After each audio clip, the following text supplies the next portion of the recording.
Habt ihr Lust auf ein warmes Ofengericht, das richtig satt und glücklich macht? Dann braucht ihr Mehl, ein bisschen Salz und ich habe hier nochmal kalte Butterstücken dabei.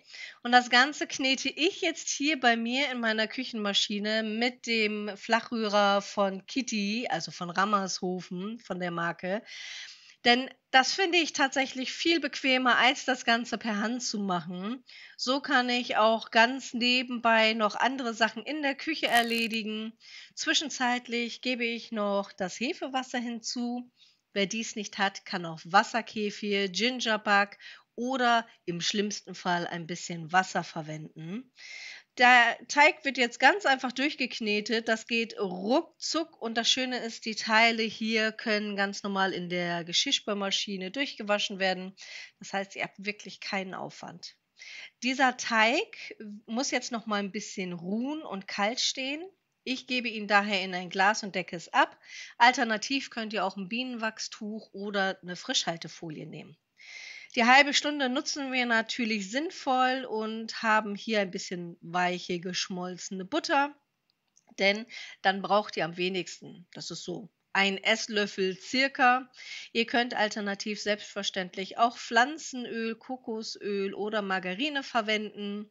Ich habe mir heute das mal mit der Butter gegönnt, in Anführungsstrichen, denn ich muss ja ein bisschen darauf achten, auf tierische Fette, einfach aus gesundheitlichen Gründen.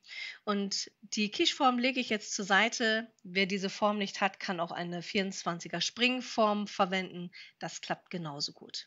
So, der Teig ist fertig und für all diejenigen, die gar nicht wissen, was eine Spinatwehe ist, also Wehe mit A-Umlaut geschrieben, ist eher aus dem Süddeutschen bzw. aus dem Schweizerischen und im Prinzip eher ein Gemüsekuchen, eine Quiche für diejenigen, die das für denen das eher ein Begriff ist. Also wir machen heute eine wunderbare Spinatquiche und wer wie meine Mutter zum Beispiel ein Trauma mit Spinat hat und das gar nicht mag, schaut unbedingt mal unten in die Beschreibung. Da findet ihr nicht nur das Rezept, sondern auch eine vegane Variante und auch Alternativen für all diejenigen, die mit Spinat überhaupt gar nichts anfangen können. Das Rezept übrigens auch noch mal zum Schluss. Wer da einfach noch mal kurz pausiert, kann sich da 'n Screenshot machen und muss sich die Zutaten nicht extra noch mal rausschreiben. Den Teig habe ich jetzt mit Hilfe von ein bisschen Mehl dünn ausgerollt, so dass er hier in meine Form passt. Die Ränder sind ein bisschen, ja, zerfranst. Das ist aber überhaupt nicht schlimm. Das kann man jetzt hier noch mal richten, so einfach hier runterdrücken. Einige haben dann so eine runde Form, mit der sie dann das Ganze ausstechen, damit das ein bisschen sauberer ist. Ich finde, es ist für den Hausgebrauch völlig in Ordnung, dass man sieht, dass es per Hand gemacht wurde. Einfach vorsichtig und ohne Nägel da hier einmal das Ganze drücken. Bei dieser Quicheform, die ich habe, das Equipment verlinke ich selbstverständlich auch noch mal eben. Ansonsten habt ihr in der Beschreibung auch noch mal meine Amazon-Playlist, wo ich die Sachen für dieses Video auch noch mal verlinkt habe. Schaut da gerne einmal noch mal rein, falls ihr da das ein oder andere Equipment mal sucht. Da drücke ich das ein bisschen runter, also ein bisschen tiefer als bei der Pfirsichtat, die ich euch kürzlich gezeigt habe. Und wie bei der Tat mache ich das so, dass ich den einmal blind backe. Das bedeutet, dass ich hier einmal mit der Gabel einsteche, dann wird das Ganze mit einer Folie abgedeckt und dann kommen da Hülsenfrüchte oder Reis hinein. Wer es hat, kann auch diese Keramiksteine verwenden, die extra fürs Blindbacken sind. Also wenn das jemand mal häufiger hat, verlinke ich natürlich auch noch mal. Und dann wird das Ganze jetzt erstmal vorgebacken, ohne die Füllung. Dann würdet ihr jetzt hier so die Füllung reingeben, dann würde der Teig ein bisschen matschig werden.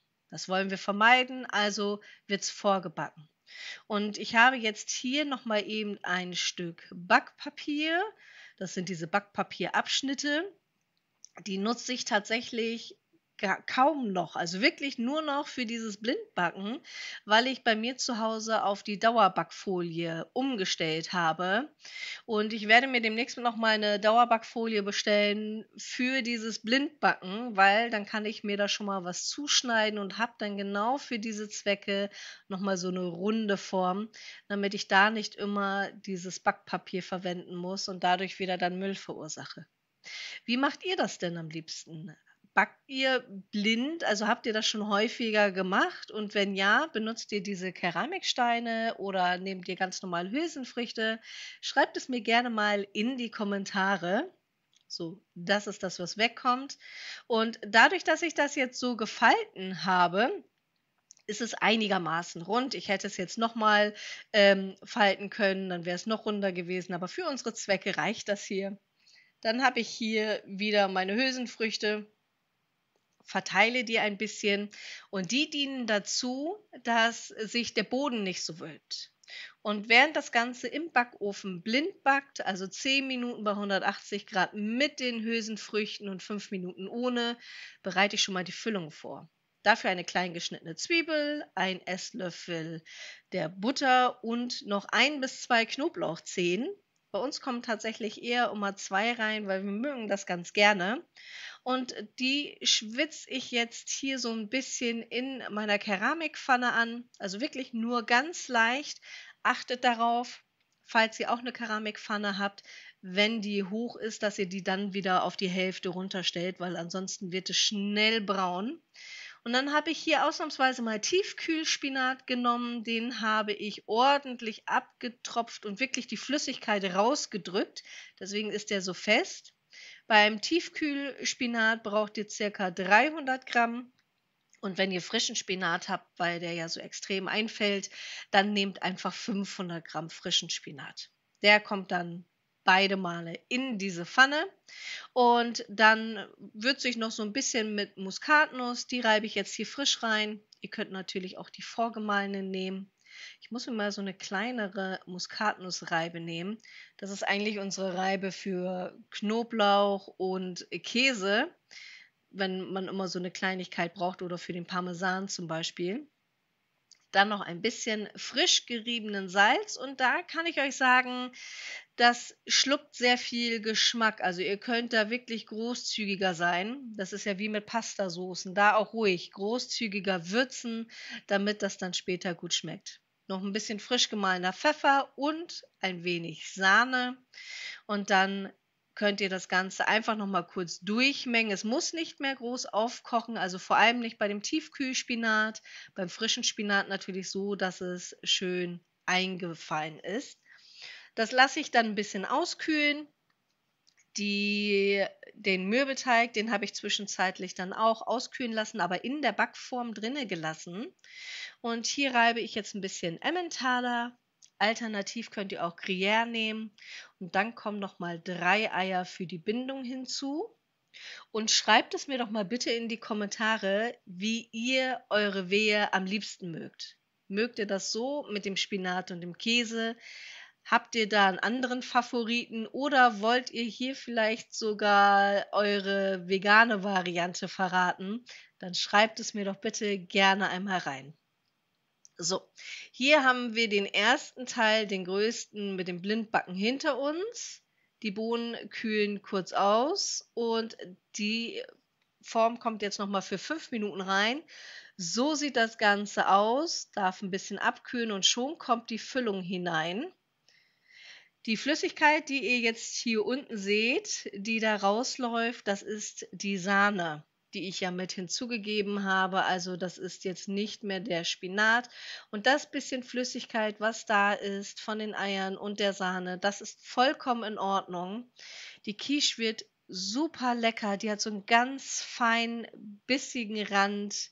Also wirklich ganz toll und so saftig, frisch, gemüsig, lecker.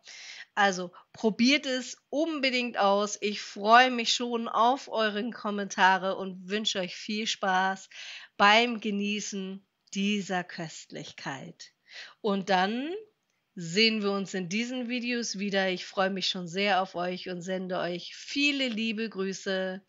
Eure Emma.